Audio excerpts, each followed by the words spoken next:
Hey guys, I'm Shinmiri, and we're here with our very first Gwent video deck guide. For our first video, we're going to be focusing on a Crach Commander's Horn list that's been super popular in the meta recently. It was also the most popular deck to be brought to the Open Qualifier this past weekend, and saw great success. A lot of players playing this list got to Day 2 of the qualifier. So, what is this deck, and how does it work? It's a very consistent Skellige deck. Consistency and Skellige kind of goes hand in hand these days because they're one of the few factions that can. They're pretty much the only faction that can thin down to somewhere between 0 and 2 cards and almost see their entire deck every single game. They're able to do this because of their discard package that is seen in almost every Skellige deck. That includes Morkvarg, Birna, Hayme Scalds, and Turshek Skirmishers. Combined, these cards combined can thin 4 cards from your deck and also discard some of these really cheap 4 provision bronzes that you don't want to play. Plus the Witchers and Roach here, thin another 3 cards for a total of 7 thinning. That leaves you with 2 cards at the end of the game. So you can see almost all your cards every single game. There's another version that runs Darren that can thin to 0. We'll talk about that a little bit later. But the name of the deck is Commander's Horn, and because its maiden win condition is coming from this card, Commander's Horn, 14 provisions, gives 15 value if you have 5 adjacent units on the same row. It's one of the strongest cards in the game right now in terms of how many points it can swing in one action. And the idea is to use that discard package that I mentioned earlier to discard these cheap 4 provision cards, never play them, and then only play your good golds and win conditions. And in the typical game, I think this deck only plays like 3 or 4 bad cards, and every single other turn, like the other 13 or 12 turns in the game, you're playing golds, or at least good cards that you want to play. So, you have Commander's Horn. Geralt Professional has a secondary win condition. A lot of decks have started cutting Professional from their lists because of the recent nerf from 4 power down to 3 power. Professional is still pretty good in this list because of the leader. Crach on Crate has cooldown 2, damage a unit by 1, and he's able to line up enemy units for Geralt Professional's ability.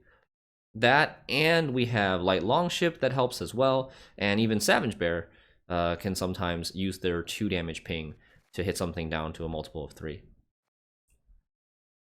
Unicorn and Kyrex are still quite popular. They're still very good cards. There's removal, there's boost, and if you can hold on to them long enough and find a spot to play them safely, then the second one is also almost is worth 12 points, which is great. Herald Snout is a very interesting card in this list, and it's actually pretty key to this Commander's Horn list. At first glance, he's only 7 tempo for 9 provisions, which isn't great, but there's a lot of different factors that make Herald Snout a very strong card and a key piece of this deck. He spawns 3 skulls in the opposite row. So he immediately gives you 3 out of your 5 bodies for Commander's Horn. Without Herald Snout, you might have a lot of trouble getting the required number of bodies for Commander's Horn, especially if your opponent wins round 1 and bleeds you in round 2. With Herald Snout, though, if you have Herald Snout and Commander's Horn in the same round, you're almost always going to get the 5 bodies for the Commander's Horn. The other thing is that even though he's 7 tempo, he can also, if not answered, ping his own skulls and get 2 points from the Death Wish. And if he does that 3 times, he's going to be worth 10 value. The last benefit for Herald Snout is that he's one of your very few proactive plays that you can start a round off with on an empty board. The only proactive plays that this deck has for round 3, if you're going first, is Herald Snout, Light Longship, and Hayme Scald. Sometimes you use your Hayme Scalds in earlier rounds. You might not have the Light Longship. Light Longship is not really a card you want to be playing in round 3 anyways. So it really comes down to Herald Hound Snout. And without it, a lot of times you're going to find very awkward situations to lead off round 3 with, if you have to go first. Roach.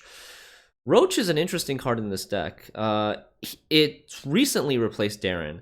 It's 3 points and thins only 1 card. Darren is 2 points but thins 3 cards from your deck. So if you want the added consistency of seeing every one of your cards every game and thinning to 0, you could play Darren. But Darren, after his recent nerf from 4 to 2 points, he's gotten significantly weaker, and he's really, really low tempo when you play him now. So I've personally started playing Roach instead of Darren. It gives you 3 extra tempo for free in round 1. And it thins by 1. And thinning to 2 is almost as good as thinning to 0, because with your 2 mulligans in round 3, sometimes you can see every single card in your deck anyways. Beerbrand is a great card in Skellige. She's pretty much auto-include in the faction right now. She has the added benefit of drawing her cards first and then discarding afterwards, which means that you can, if you want, discard the cards that you drew with her. On the other hand, Heime Scout can't do that, because Heime Scout discards a card first and then draws a card. So if you're in a situation where Heime Scout is your only discard thinning card in your hand, and you have a dead card like Skirmisher in the deck, you could be facing an awkward time, because you could discard a card with Scout and then draw into your Skirmisher, and then have nothing to discard the Skirmisher with, and ending up having to play a 2-point card. Donar is a very strong swing card for Skellige. He is 4 power and can deal up to 5 damage if you have Bloodthirst 2. Bloodthirst 2 isn't too hard to get with this list, because again, your leader has synergy with it. Leader can ping every other turn, and you have Light Longship, you have Savage Bear, you have Kyrenex, that can enable your Bloodthirst 2 for Donar. So most of the time he's playing for 9, with a lot of removal, can kill engines like Botchling, Yennefer, Conjurer, all sorts of things. Jenge Fret is a lock that's unique to Skellige faction. He is one of the strongest locks right now, and one of the cheapest strong locks. At 7 provisions with 6 power, he's cheaper than Aguera and Dorgary, and he has more power than them. But he does have a condition, which is Bloodthirst 1. Bloodthirst 1 is not hard to get with this deck, though, because again, your leader gives you that ping whenever you need it. The alternative to Jenge Fret is Ufadin. This list is choosing to run Jenge, but depends on your meta that you face. If you're seeing a lot of tall units, a lot of big monsters, Ufadin could be a better choice than Jenge Fret. And we have the Witchers, of course. Witchers a staple in most decks. 9 power, 2 thinning, very good opening tempo play. The only thing is that they cost some mulligans, but with the new mulligan system, it's not very costly. And then you have Light Longship, we talked about, has synergy with a lot of the Bloodthirst. It gives you one of the few proactive plays you have in the deck, so that helps. The Heime Scouts are additional thinning for consistency. Usually use them to discard the Skirmisher or Morkvarg. One thing to note here is that you have 4 discards. 3 cards that discard, but a total of 4 cards that you can discard. Birna gives you 2, and Skald gives you 1 each for a total of 4. And you have 3 cards in the deck that you have to discard. That's Morkvarg and the 2 Skirmishers. So you have a leeway of 1. For most games, you have a leeway of 1 card that you can discard with Skald that's not Morkvarg or Skirmisher. And typically, you'll be discarding something like Marauder or Wolfpack, sometimes Savage Bear. Savage Bear is a good card to discard because the first one you play is worth 4, but after you get one in your graveyard, the second one you play is worth 6, with 4 of those points being removal, which is great. Pyre Captain's just a cheap bronze. You need Bloodthirst 2, but Bloodthirst 2 not too difficult to get in this list with Crach as your leader. 6 points with 3 of them being removal on a 4 provision card, really good. Wolfpack is a filler here, but not that bad, because often you can combine the 2 damage from Wolfpack with your 1 ping from leader and kill 3-point engines. Skirmisher is great with the discard package, and then last but not least, you have double Oncrite Marauder. Great cards if you're going second in the round, not so great if you're going first, but you have the luxury of mulliganing it away or discarding it sometimes with your Heimei Scald. Remember, this deck thins to 2, so you can also just leave this in your deck in round 3. Okay, so what are the strengths and weaknesses of this deck? This deck is very strong against control decks because it has nothing that goes tall. It's not playing Svanriga. It's not playing, like, the tallest unit is Jenge at 6. Commander's Horn does get you some tall units sometimes, but because you have the Herald Houndsnout that makes 3 1-power skulls, a lot of times if you want to, you can use Commander's Horn on mostly short units. You can position your units such that the 3 skulls are next to 2 short units, like Wolfpack or Skirmisher, for example, or Marauder. And then the Commander's Horn is only getting you up to 5 strength or 6 strength, and then their anti-tall units like Geralt of Rivia or Leo Bonhart can't find any value. It's also very consistent, as I mentioned before. Most decks can't find all of their win conditions every game. This one finds almost all of its win conditions every game. So that alone is going to give it a higher average power.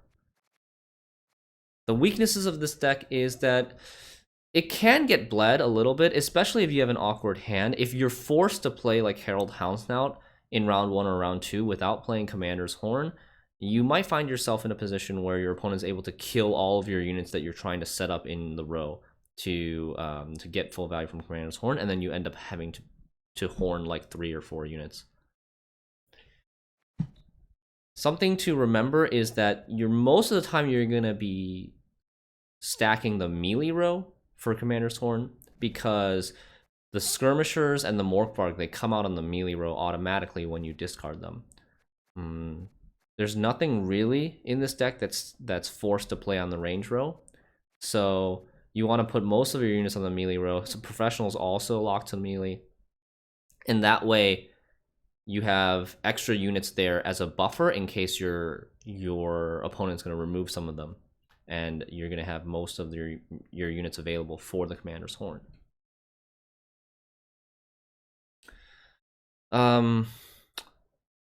Outside of that, the deck can be vulnerable to Nilfgaard Mill strategies because we thin so much, but this version specifically only thins to 2, so even if you get Traherned once or Tibord once, you're still going to be okay. The Darren version that thins to 0 is a lot more vulnerable to these mill strategies. The other tech cards that you can substitute in are, for Unicorn and Kyrenex, you can play Olaf and Heim. Olaf is this card, 10 provision, 8 strength beast, and has an orders boost Olaf by twice the amount he is damaged. You can combine that with Heim, which is an 8 provision card, 1 strength, but on deploy it swaps the unit's power with a damaged unit's power. So the way that combo works is you play the Olaf first, and then next turn you ping it with Crach down to a 7, and you deploy Heim. It swaps its power with the 7 strength Olaf. Heim becomes 7, Olaf becomes 1, and then you activate Olaf's order.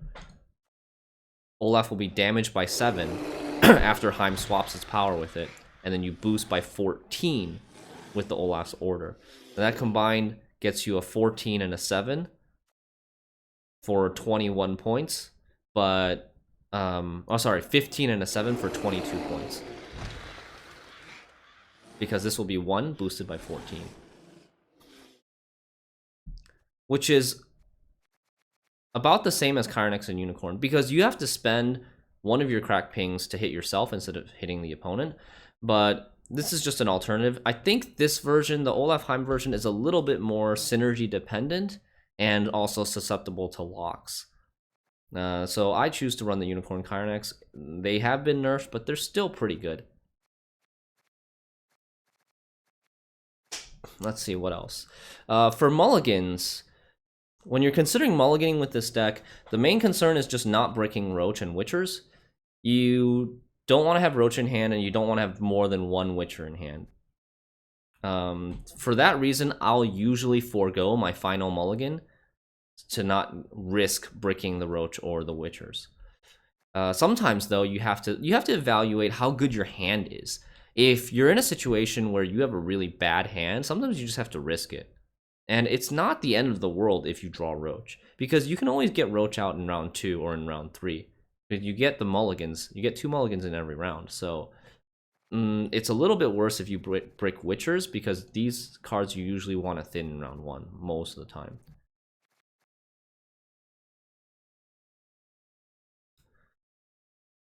And lastly, the last tech card we can change is Geralt Professional. Geralt Professional is 11 provisions. You can play Wild Boar of the Sea, but it's going to change the archetype of this deck a bit.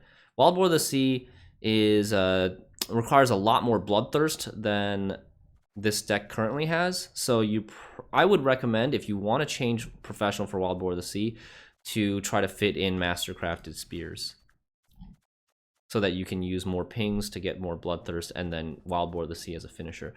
Wild Boar of the Sea is a card that is much stronger against a wide strategy, an enemy that goes wide and plays many units, whereas Geralt Professional is stronger against an enemy that goes tall. And one weakness of Wild Boar of the Sea, which is that it's more vulnerable to bleeding. It really needs the long round more, and our current setup, we don't really rely on a super long round. We don't need a long round. We don't need a short round. Because Herald Houndsnout makes 3 bodies immediately, Commander's Horn isn't really vulnerable to bleeding. Wild Boar of the Sea, though, is really vulnerable to bleeding, because you need your opponent to have a lot of units to get value with this. I think that brings us to an end with this deck guide. We will be showing a video, a sample game of me playing against, I believe, Big Woodland on ladder right after this. So if you're interested in gameplay, definitely stick around, check it out. Let me know in the comments below what you thought of the video, what I can do next time to improve. And if you liked the video, please make sure you like, subscribe. You can find my Twitch and Twitter information in the section down below. Hope you guys enjoyed. Have a great night, and we'll see you next time.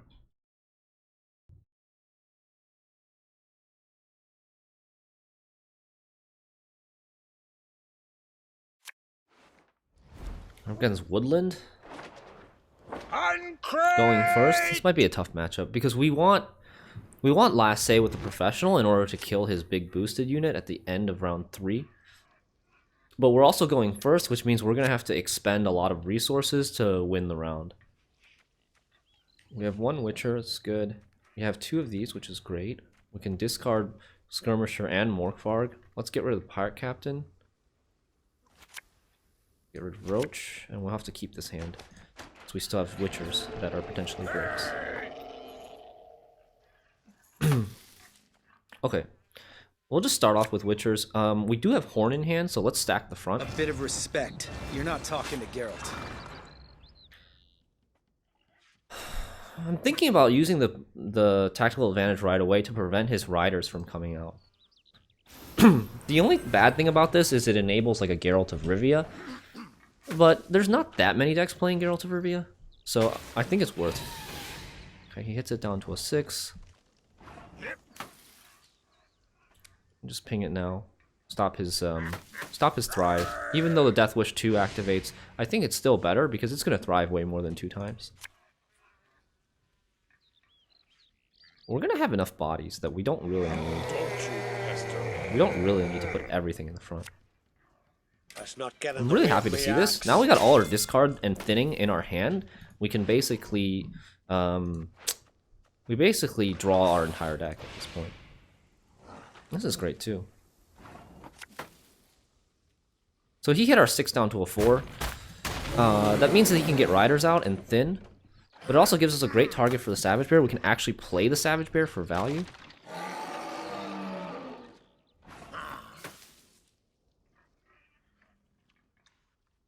It doesn't give us anything to hit.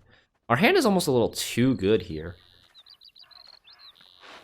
I would love to have a Marauder or a Pirate Captain or even a Wolf Pack or something like that, Longship, to discard with the Scald, save the Morkvarg for a future round, because we're ahead by so many points. I think he's just going to pass soon.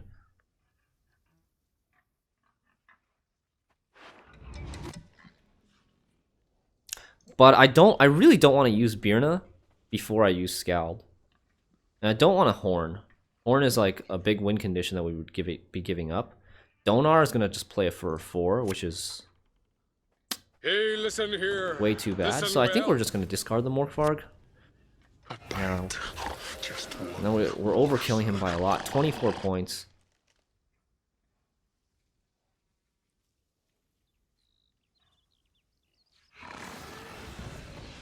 It's going to play Kyrenex. I think we pass here. He needs 17 and 2. That's Unicorn plus a 5. Unicorn plus a 5 or Spear Tip plus a 4. I mean, he's not going to be able to do it in 1. Which means that he's either going to have to... he can't bleed us anymore. So we go into a long round 3, which is typically better for us. We have a lot of bodies for Horn. We have more chances to get Bloodthirst. The other option here is to Kyrenex him back. I don't like that as much. Could also Birna. I don't like that as much either.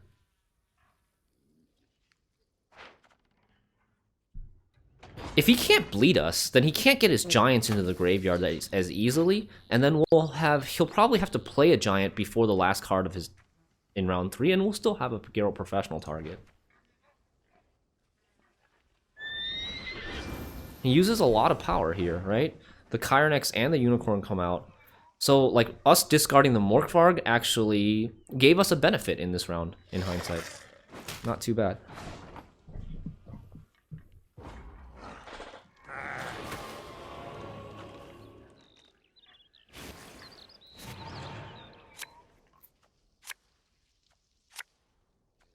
So we want some cards to throw away in this round, since he's probably not going to push. He's only got 7 cards to our 9. So we could throw these 2 cards away. They're both useless. So we'll just keep this hand. Throw these 2 cards away. We could have mulliganed Savage Bear, honestly.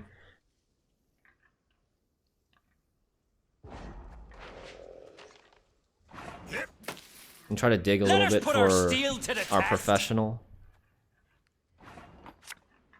The gods are with us. I'm actually playing these cards rather than taking the extra mulligans because I don't want these cards to be back into the deck that I could draw into them with Birna later. This will allow us to dig deeper. I could have also played the Birna. That might have been better, even. To play the Birna and just leave the Skirmisher in the deck. Like, in this case, we might not draw into Houndsnout. We don't want you. We don't want you. Hey, we got the Houndsnout. Great. So we got all our really good cards. We're missing... I don't know. Light Longship is okay. Helps us kill some Thrive units. So, we need a proactive play that's probably going to be Houndsnout. We can't lead off with Birna because we have 10 cards. We would end up losing a card advantage because of it. Wilfred, get up! Wilfred! We put the skulls in the front row. We're going to be stacking most of our units in the front row so that we can Commander's Horn. Okay, so he takes the early Forktail. Is that even worth it? He saves himself 2 damage from the skulls, and I guess he saves himself a ping from Crach. It's decent. We have Birna. Which row are we stacking now? I think we're still stacking the front row because this is melee locked and so is Geralt Professional. You stand before the Queen of Skellige. So what's our second discard? This is a 6-point card. It also has Deploy.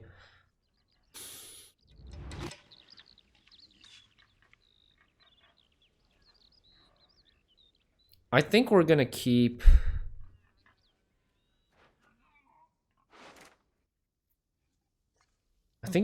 Light Longship. It helps us maintain the Bloodthirst for the Donar, and it helps us line up stuff for Professional. If he doesn't answer it, Crach and eat me ghoulies. we can use the Light Longship to line up stuff for Professional.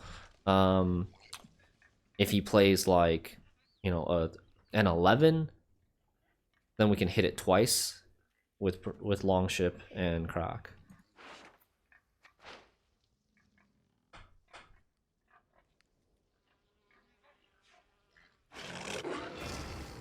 He's playing no units or units that just die. So it's been 3 turns now, and we still haven't been able to use our Crach. A little bit unfortunate, but at least we still get another proactive play with Longship. That's another good reason to have kept the Longship, is that we get to have another proactive play. The 3-point Pirate Captain needs a target and needs Bloodthirst, so you can't play it very early. If we didn't keep the Longship, we would have to have played Unicorn, and I don't think that's ideal. If we play Unicorn, then we have to Chiron-X for 8. And if we Chiron-X for 8, we're potentially taking away our professional target.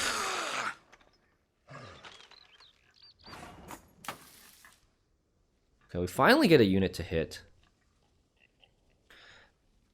I want to use my leader, because if I don't use my leader this turn, I keep wasting the leader, and we have an odd number of cards, so we need to use the leader now or we lose 1 charge. So if we use the leader, this goes to 3. I could kill it with 1 charge of Savage Bear and Light Longship, but do I want to keep another charge on the Savage Bear? It could get removed. I could also just lock. I could play I could hit it once and Jenge and lock it.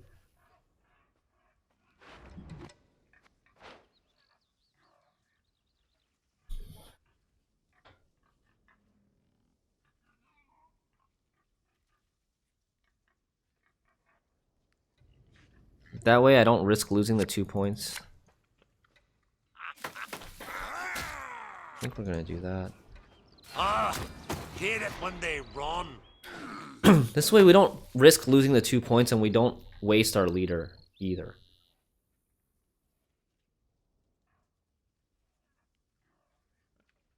Still stacking the front for that Commander's Horn.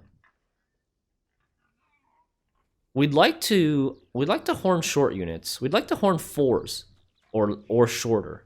Because if you horn 4 or shorter, you get 7 or lower.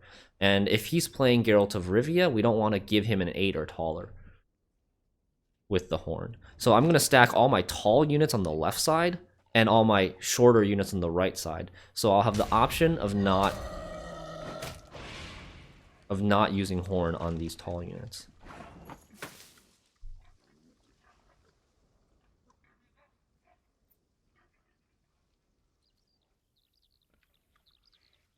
But Cyclops ended up really only playing for 5.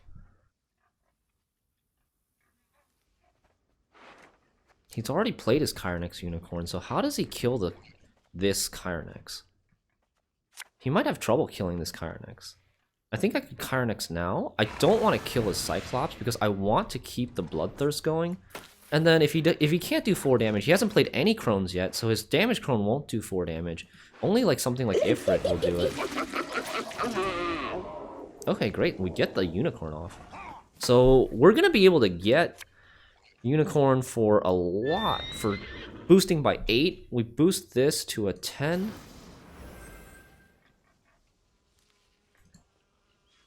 Let's bring this down a little bit. Is that ever going to be our professional target? I don't think so. And I need to use my leader. So I think I'm going to use my leader and my Longship. Get the Bloodthirst. Bring this down a little bit so Geralt of Rivia isn't as devastating.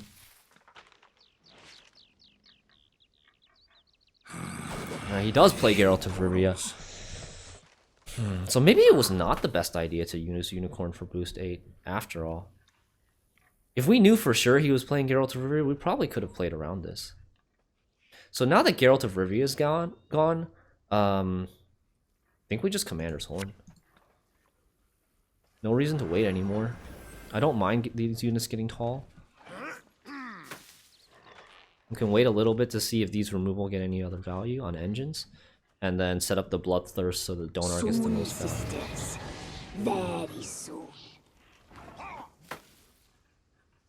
Okay. So we can hit this to a 6, set up the Professional again with the Savage Bear. Savage Bear this to 6, Savage Bear this to a 3, and then ping this to a 2 so we get the Bloodthirst again.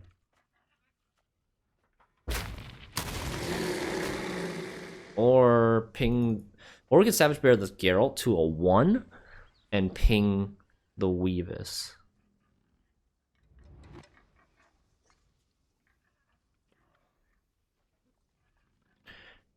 He has damage 6 crone if he has the 3rd crone. That's fine.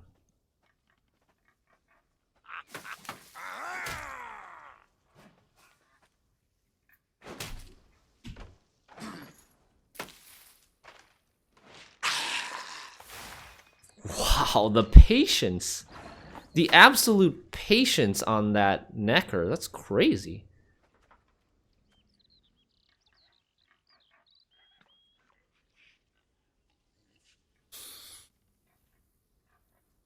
I'm going to take the professional here on the 6. Like, what does he have? He has Old Spear Tip, which is super tall, and maybe an Osrel. Osrel's only going to be a 6. If he has 2 Spear Tips, or if he has a 10 and a 10 and... Like, if he has Osrel and we kill his giant, we're giving him extra value anyways. So I think I'm really just gonna take the 6 point on the Geralt professional. We're up a lot of points right now, 31.